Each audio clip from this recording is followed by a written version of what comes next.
gubernur itu tugasnya jadi manajer marketing kita. Saya punya prinsip hidup bagaimana kita itu menjadi orang yang bermanfaat untuk orang lain. Itu aja udah sederhana, nggak usah simpel, nggak usah terlalu berteori. Di Jawa Tengah saya jamin tidak ada premanisme. Di Jawa Tengah tidak ada namanya pungli, karena saya tanggung jawab. Saya mantan Kapolda kok. Kalau saya bukan masalah ketimpangan ya, pemerataan pembangunan di wilayah kita ini belum ada deviasi. UMKM itu salah satu backbone ekonomi berbasis kerakyatan yang menjadi andalan Provinsi Jawa Tengah. Jangan coba-coba Bupati Wali Kota merubah lahan yang sudah hijau menjadi lahan yang lain. Tapi kan di situ juga bukannya sudah ada ini apa ya, proses penambangan bukannya di sana? Sudah, makanya kita tertibkan. Jawa Tengah merupakan lumbung pangan nasional nomor 2. Jadi hari ini itu target nasional 11 juta ton, kita sudah 8 juta ton kita penuhi. Seluruh pejabat kita yang mengaku bahwa ASN, dia harus bisa melayani masyarakat. Karena mereka harus diciptakan itu gitu loh. Tidak boleh menjadi ndoro. Saya yakin 2026 kita mampu Jawa Tengah menjadi daya dobrak untuk ekonomi nasional di wilayah kita. Jadi Kapolda itu perintah, kalau nggak perintah marah lah, itu jualan candal ya. Sekarang kita diperintah mulu dan tidak boleh marah. Nggak pernah wisata aku, tapi kalau wisata Jawa Tengah banyak. 1000 desa wisata sudah saya bangun di tempat kita. 1000 desa wisata.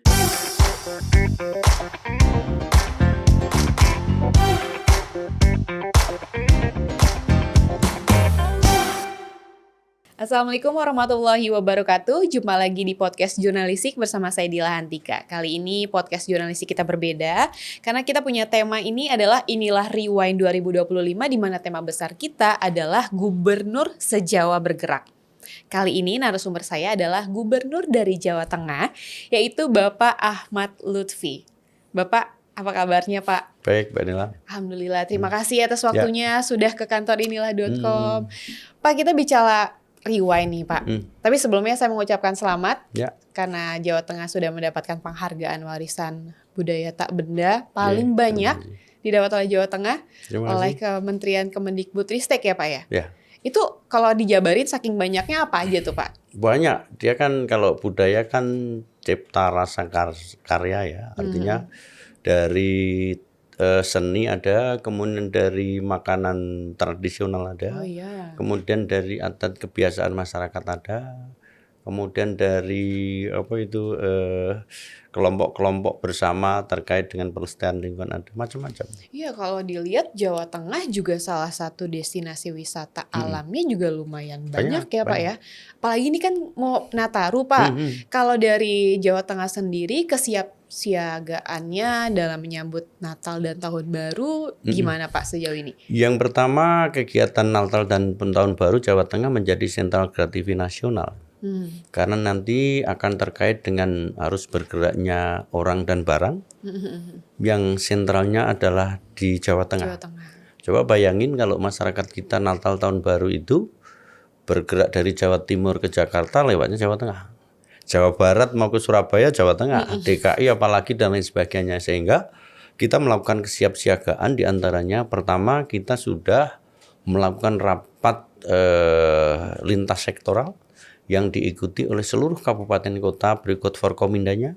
Kemudian kita juga gandeng Forkominda provinsi bersama-sama untuk melakukan mapping scientific problem solving tentang kesiapan kita. Kemudian kesiapan dari provinsi yang pertama, yang tidak kalah pentingnya bagaimana kita bisa mengendalikan bahan pokok penting. Jadi bahan pokok penting ini perlu agar pada saatnya nanti peringatan Natal dan Tahun Baru, kebutuhan dasar masyarakat tidak terjadi adanya lonjakan harga. Maka kita lakukan pemetaan bahwa di situ perlu adanya satgas. Satgas pangan itu ada Polda, kemudian ada Kejaksaan, kemudian ada daerah kita untuk melakukan penetrasi harga. Kemudian yang kedua, kita lakukan mapping untuk BUMD kita ikut. Misalnya bahan pokok penting apa yang sering naik di wilayah kita, misalkan cabai, maka harus kita intervensi dari BUMD kita agar delivery daripada bahan pokok penting itu sampai ke tujuan sehingga masyarakat kita bisa, termasuk bahan pokok yang lainnya kayak daging, kayak telur, kemudian bahan pokok penting bawang merah, bawang putih, sehingga nanti begitu dia masuk Natal tahun baru, mereka tereduksi. Karena biasanya kalau Natal tahun baru itu kebutuhan masyarakat meningkat, itu satu. Kemudian yang ketiga, jaminan keamanan ketertiban pada saat masyarakat kita merayakan perayaan Natal. Artinya apa? Tempat ibadah harus diamankan agar tidak terjadi reduksi adanya konflik internal, terutama yang menjurus kepada masyarakat kita akan tenang melakukan kegiatan Natal. Dan juga tempat hiburan contohnya tempat wisata. Itu harus betul-betul kita reduksi agar tidak terjadi adanya sumbatan-sumbatan transportasi yang itu nanti akan berakibat masyarakat. Yang tidak kalah pentingnya, Mbak, karena ini adalah Nataru nanti di tempat kita adanya musim bencana, maka sudah kami sampaikan ke seluruh bupati wali kota untuk melakukan mapping infiltrasi wilayah. Contoh misalnya, mana daerah-daerah yang bencana terkait dengan longsor, mana terkait dengan banjir.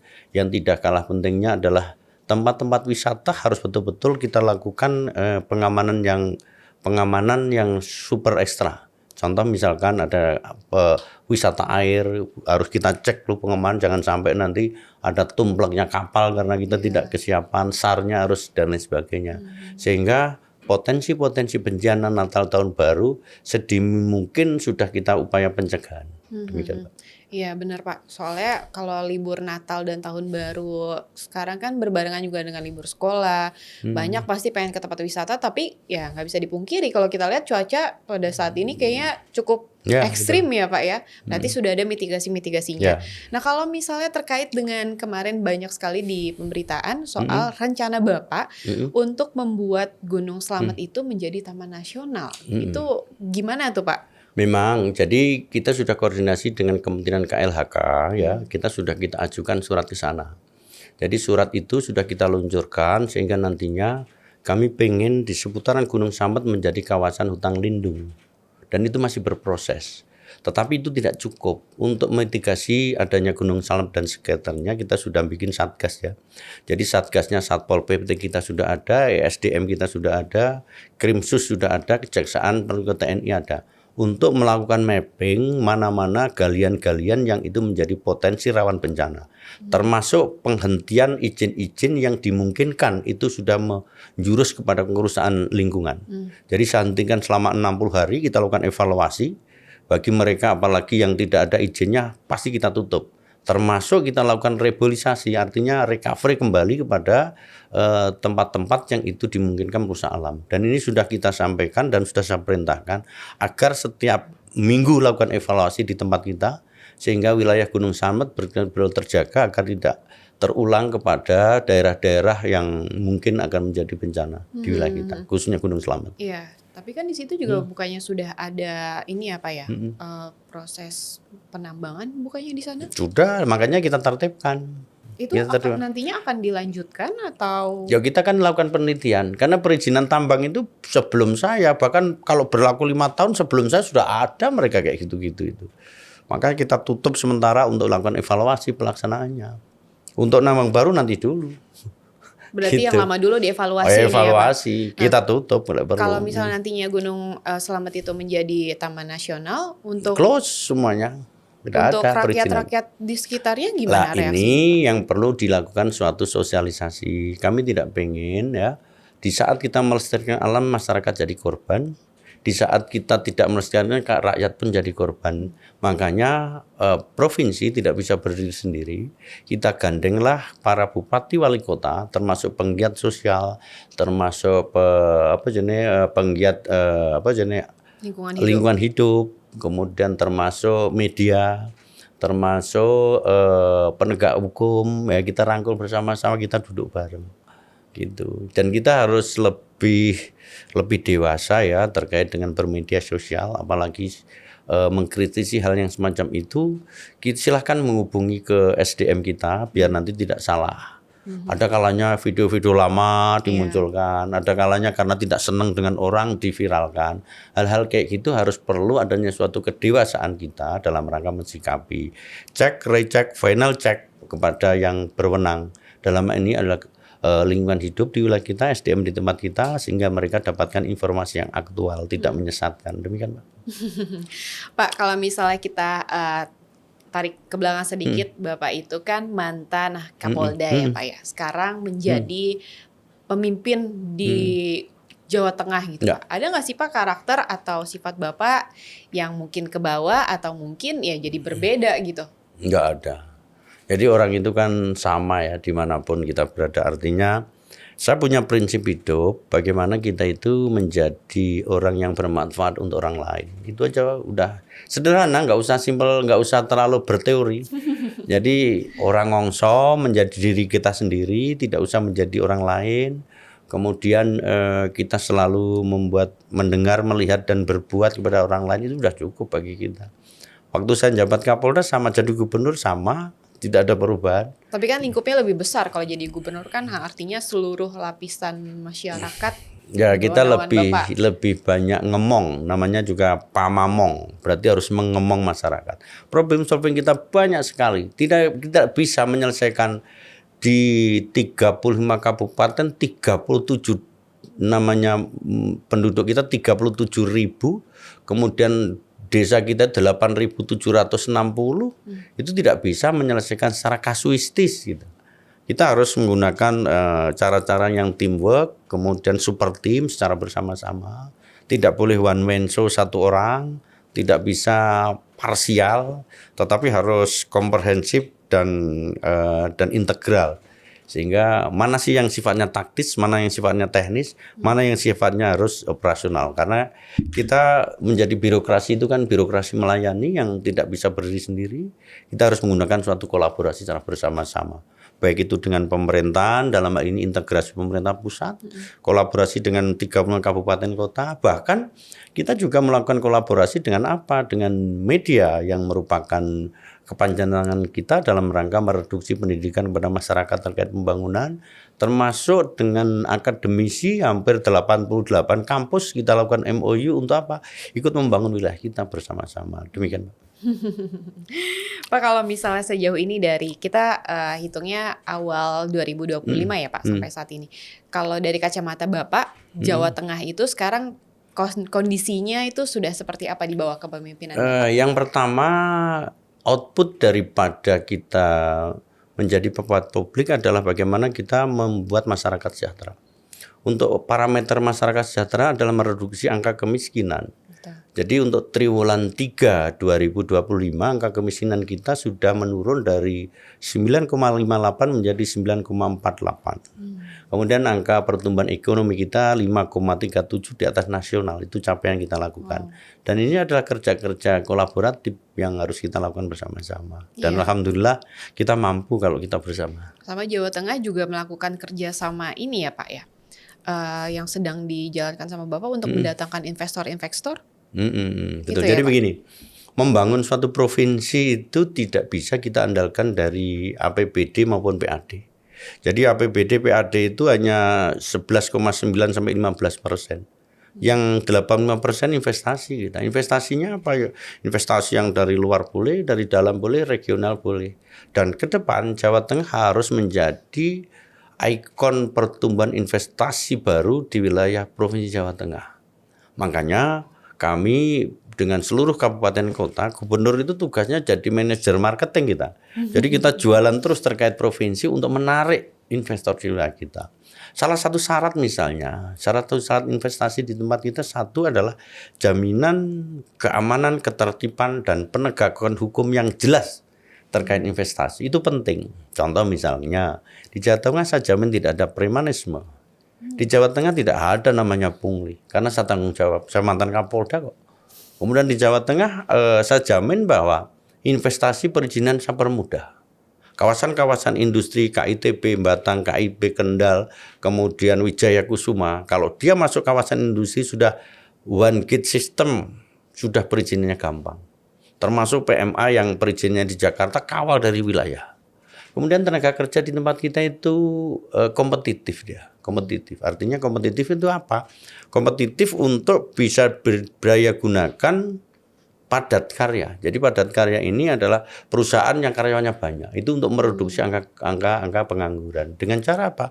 Menyiapkan sumber daya manusia kita lewat vokasi, kemudian lewat politeknik, kemudian lewat BLK yang kita didik anak-anak kita, mahasiswa kita, masyarakat kita lewat BLK yang siap untuk ditampung di perusahaan-perusahaan yang membutuhkan sehingga mereka terkoneksi. Dan yang terakhir di Jawa Tengah itu ayam. Lahannya masih ayam itu apa ya? Ayamnya adem. Oh, adem. Oke. Lahannya masih luas. Seperti anak muda yang bergairah untuk berinvestasi itu kan, Pak. Salah satu contoh konkret yang sudah dilakukan investasi di Jawa Tengah itu apa, Pak? Investasi di Jawa Tengah sampai triwulan 3 2025 sudah 66,8 triliun. Kemarin saya dapat dari Cina 55 triliun, dari Malaysia 6,9 triliun. Yang ini sangat menarik hati bagi mereka. Nah, contoh misalkan di tempat kita garment, kemudian konstruksi, kemudian kayak gini-gini apa nih? Wallpaper. Wallpaper bukan untuk bangunan apa, ya ngono kuwi lah pokoknya. Dan itu banyak di tempat kita. Tapi memang kalau kita lihat Jawa Tengah juga wisatanya ya bukit ada, gunung ada, laut juga ada, pantai juga ada ya Pak ya. Ya. Terus kalau misalnya ketimpangan sosialnya, tadi kan Bapak juga bilang kan kalau misalnya untuk menekan angka kemiskinan. Tapi yang kita tahu di berbagai daerah, pasti di berbagai provinsi juga ketimpangan sosial itu menjadi perbincangan yang klasik. Ya. Kalau di Jawa Tengah untuk ketimpangan sosialnya seperti apa? Kalau saya bukan masalah ketimpangan ya, pemerataan pembangunan di wilayah kita ini belum ada deviasi. Contoh misalkan jalur Pantura dan Pansela beda. Jalur Pantura ini adalah mulai dari Brebes, Tegal, Pemalang, Batang, Kendal, kemudian Semarang, kemudian Demak sampai ujungnya nanti adalah di Rembang. Beda dengan jalur selatan. Jalur selatan itu dari mulai Banyumas, Purworejo, kemudian Kebumen, kemudian ke sini lagi Purworejo, terus Wonosobo, daerah-daerah yang selatan ini. Jalan nasional, proyek vital nasional adanya di utara. Dan ke depan ini harus kita geser untuk menjadi tumbuh ekonomi baru di wilayah selatan sehingga mereka berimbang. Itu satu. Kemudian yang kedua, untuk menumbuhkan ekonomi baru, para bupati wali kota nggak bisa berdiri sendiri. Dia harus kita ciptakan namanya aglomerasi. Aglomerasi itu apa?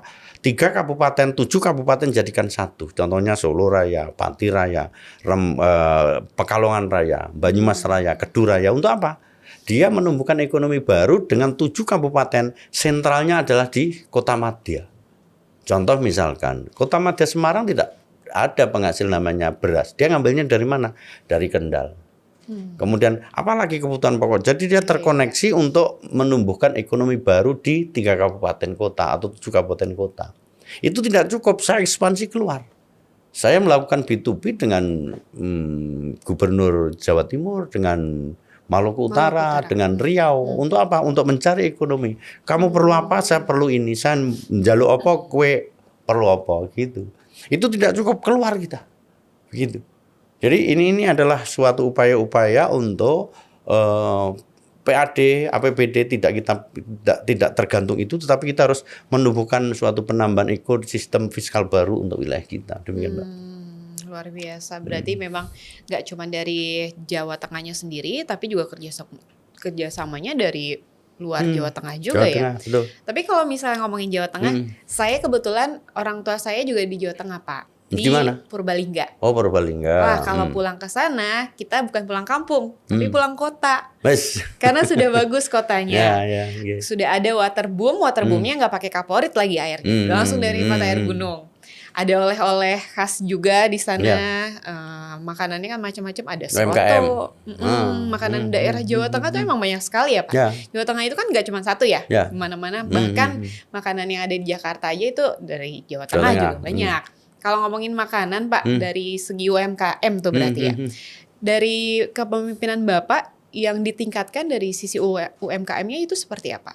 Satu, UMKM di Jawa Tengah jumlahnya 4,2 juta. 4,2 juta 4,2 juta.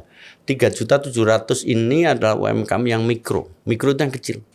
UMKM mikro itu kewajibannya para kabupaten kota. Jadi wali kota, bupati itu kewajibannya UMKM mikro. Mikro itu kewajiban dia. Dia bisa meningkat kelas menjadi UMKM kecil, itu kewajiban provinsi. Kalau sudah ekspor, UMKM sedang. Artinya apa? Para bupati wali kota berlomba-lomba untuk melakukan pembinaan di bawah dinas koperasi untuk meningkat. Caranya apa? Kita intervensi dari provinsi, misalkan bunga banknya murah, KUR 6%. Kemudian di bawah pembinaan kita dari mulai packagingnya, kemudian dari cara penjualannya sudah dengan online dan lain sebagainya. Sehingga mereka itu berdaya dunia. Karena apa? UMKM itu salah satu backbone ekonomi berbasis kerakyatan yang menjadi andalan Provinsi Jawa Tengah. Berarti ada potongan TKD dari pusat nggak berpengaruh dong? Ya, karena UMKM-nya ditingkatkan. Artinya begini, bahwa TKD maupun dana bagi hasil itu merupakan kebijakan pusat yang harus kita dukung. Itu tidak merubah program daripada para bupati maupun gubernur kita punyai. Caranya apa? Dengan cara kita menggunakan program yang langsung bersentuhan dengan masyarakat, yang bisa dinikmati masyarakat. Contoh misalkan 2025 Provinsi Jawa Tengah sudah saya gariskan infrastruktur kita habisin. 2026 swasembada pangan kita habisin. Dihabisinnya gimana? Artinya bersama-sama. 2025 kita bangun infrastruktur semua.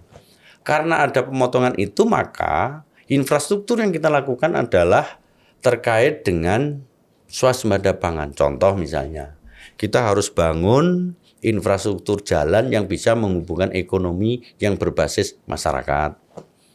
Kemudian kalau itu tersier, embung, maka air harus sampai kepada masyarakat dengan cara apa? Tersier, sekunder, airnya harus sampai ke sana dan lain sebagainya. Jadi langsung yang itu bermanfaat untuk masyarakat tanpa mengurangi program yang kita lakukan. Demikian, Mbak. Kalau terkait swasembada pangan yang dilakukan Jawa Tengah sejauh ini sudah seperti apa, Pak? Jadi swasembada pangan kita, Provinsi Jawa Tengah itu luasnya 3,3 juta hektar. 1,3 juta hektar itu adalah pertanian. Maka yang kita lakukan adalah revitalisasi lahan kita pertahankan.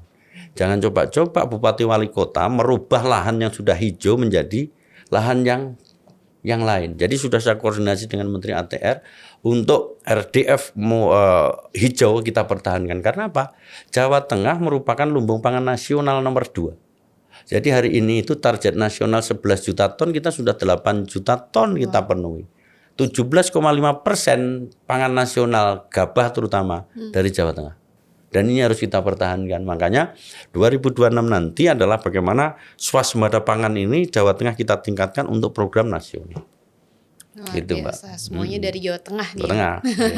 Pak, berarti kan tadi Bapak juga bilang memerintahkan bupati dan juga wali kota untuk lahan yang hijau tidak berubah. Oh, nggak boleh berubah. Berarti kan berkaitan dengan birokrasi ya, Pak ya. Betul. Sekarang kalau ngomongin soal birokrasi, di bawah kepemimpinan Bapak, birokrasinya itu yang Bapak temuin itu seperti apa? Ada PR nggak sih yang kayaknya birokrasinya di bawah kepemimpinan saya harus diubah, harus seperti apa? Gitu? Enggak, jadi birokrasi kita itu birokrasi yang melayani, Mbak.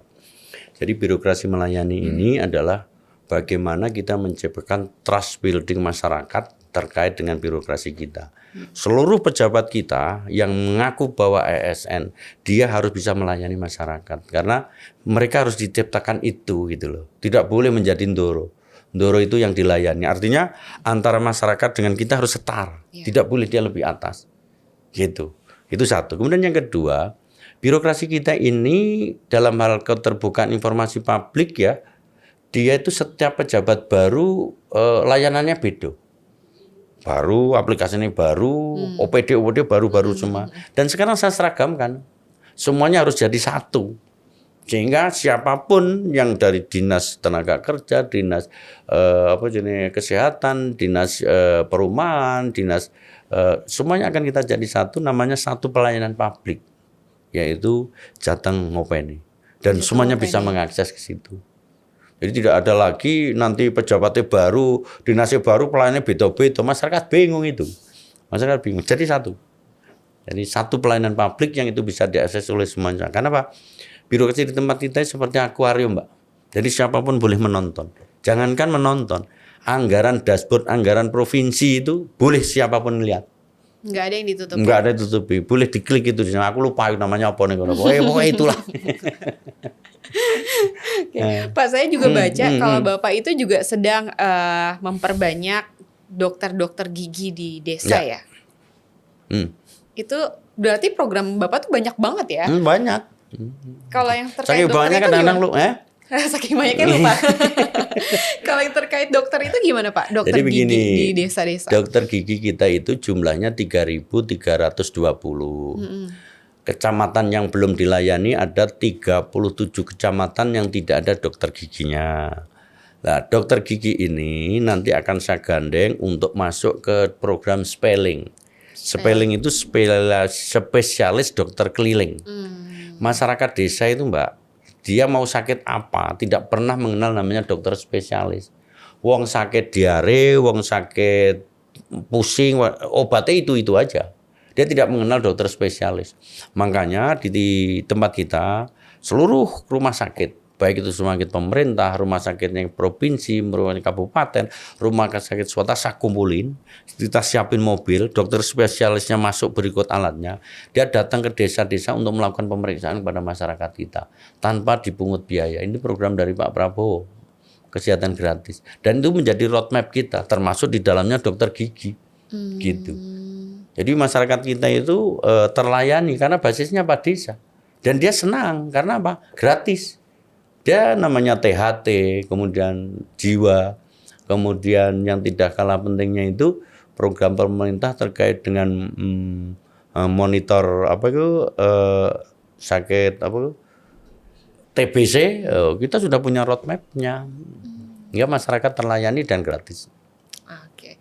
Pak, kalau misalnya tantangan atau challenging Bapak untuk tahun 2026 untuk Jawa Tengah sendiri, atau mungkin challenging Bapak sendiri untuk Jawa Tengah itu apa Pak?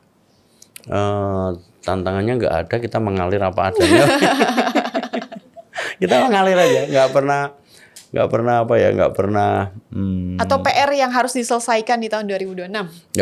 Kita harus bertingkat, berlanjut dan berkelanjutan. Artinya 2026 ini harus kita melakukan revisi terkait dengan 2025 yang sudah kita programkan. Saya yakin 2026 kita mampu Jawa Tengah menjadi daya dobrak untuk ekonomi nasional di wilayah kita. Intinya masuk itu. Tadi ya Pak ya, menjadi swasembada pangan yang Ya, masuk secara nasional ya Pak ya. Okay. Pak, saya mau tanya secara personal ya Pak. Boleh. Kalau dari pribadi Bapak, dari Kapolda, mungkin Kapolda lingkupnya segini Pak. Sekarang kan Bapak jadi gubernur. Kalau dari pribadi Bapak, yang Bapak rasain tuh apa sih Pak? Dulu makin kalau pusing iya, nggak usah ditanya ya Pak. jadi Kapolda itu perintah, kalau nggak perintah marah lah, itu jual canda lah ya. Sekarang kita diperintah mulu dan tidak boleh marah. Intinya itu. Artinya kan bahwa birokrasi di pemerintahan ini harus lebih banyak memberikan suatu merangkul jadi orang tua. Jadi lebih banyak mendengar, lebih banyak merasakan apa yang jadi problem masyarakat dan menyelesaikan permasalahan masyarakat. Intinya itu. Lebih mumet jadi Kapolda atau gubernur Pak? Sama aja, nggak ada bedanya. Sama-sama mumet gitu ya Pak. Ada. Terus kalau misalnya Bapak di Jawa Tengah, karena kalau tadi kita ngomongin kuliner, Jawa Tengah kuliner yang bener-bener Bapak paling suka itu kuliner apa? Mungkin bisa dipromosikan. Dan kalau dari segi wisata yang mau Bapak tonjolkan dari Jawa Tengah itu apa? Kalau kuliner ya kita itu nasi. Saya itu makannya nggak susah-susah amat. Kadang-kadang repot-repot Indomie gitu jadi saya. Nggak ada yang spesialis apa, nggak ada. Cuman yang sering ya soto seger gitu. Soto seger itu. Itu pun karena jalan saya kalau pergi ya di situ, lainnya nggak akan susah. Pokoknya yang gampang gitu ya Pak gampang, ya, yang praktis. Gampang. Kalau wisatanya Pak? Nggak pernah wisata aku, tapi kalau wisata Jawa Tengah banyak. 1000 desa wisata sudah saya bangun di tempat kita. 1000 desa wisata? 1000 desa wisata. Di Jawa Tengah. Iya, maksudnya 1000 desa wisata sudah ada. Silakan nanti ngecek ke sana. Jadi Bupati itu sudah mengeluarkan surat keputusan untuk menunjuk desa wisata mana yang kita lakukan intervensi dari provinsi, biayanya dari kita. Wawe dhewe ra tau wisata ya. Wisata kemana? Enggak pernah. Paling saya senang ya overland di gunung. Terus ngetrail, yang bangetnya keras-keras itu saya. Tapi kalau suruh ke mall saya nggak, jarang. Kalau ke hutan, ayo sama saya. Siap. Ya menarik, karena memang salah satu hutan kalau tujuan mendaki ya Gunung Slamet itu ya Pak ya. Banyak, ada Gunung Slamet, ada Gunung Tidar, ada Gunung Temanggung Sindoro Sindoro Sumbing, ada Gunung Lawu, ada gunung macam-macam. Wes ke Jawa Tengah nanti tak ajak ke gunung. Siap. Gunungnya banyak. Pak, kalau pesan untuk apa ya? Jatuhnya ya orang-orang di sekeliling Bapak lah yang membantu Bapak sebagai Gubernur Jawa Tengah untuk untuk mereka pesannya apa Pak untuk sama-sama membangun Jateng? Yang pertama adalah berikan suatu kepercayaan kepada kita karena kepercayaan itu susah diwujudkan apabila kita berikan kepercayaan oleh seseorang. Gunakan kepercayaan itu untuk orang lain. Intinya itu toh. Kalau misalnya ada bawahan Bapak atau orang-orang yang membantu Bapak itu nakal dalam tanda kutip korupsi? Ya kita proses sesuai dengan hukum yang berlaku. Namanya equality before the law, sama di muka hukum. Gak peduli saya. Gitu. Cuma ada yang nakal. Oke Pak. Terima kasih ya Pak ya. Semoga Jawa Tengah tadi yang Bapak sampaikan menjadi swasembada pangan terbesar secara nasional penyumbangnya. Dan semoga tadi ya rencana yang Gunung Slamet ya Pak ya menjadi taman nasional agar lebih baik tapi tidak menjadi masyarakat di sekitar itu terdampak buruk ya Pak ya. Dan penanganan bencana tadi juga udah kesiapsiagaan menyambut Natal dan Tahun Baru. Ya, semoga semuanya Jawa Tengah berjalan dengan baik. Yang penting Bapaknya sehat. Amin. Pembantu-pembantu Bapak juga satu misi sama Bapak. Semoga Jawa Tengah semakin maju. Amin, amin.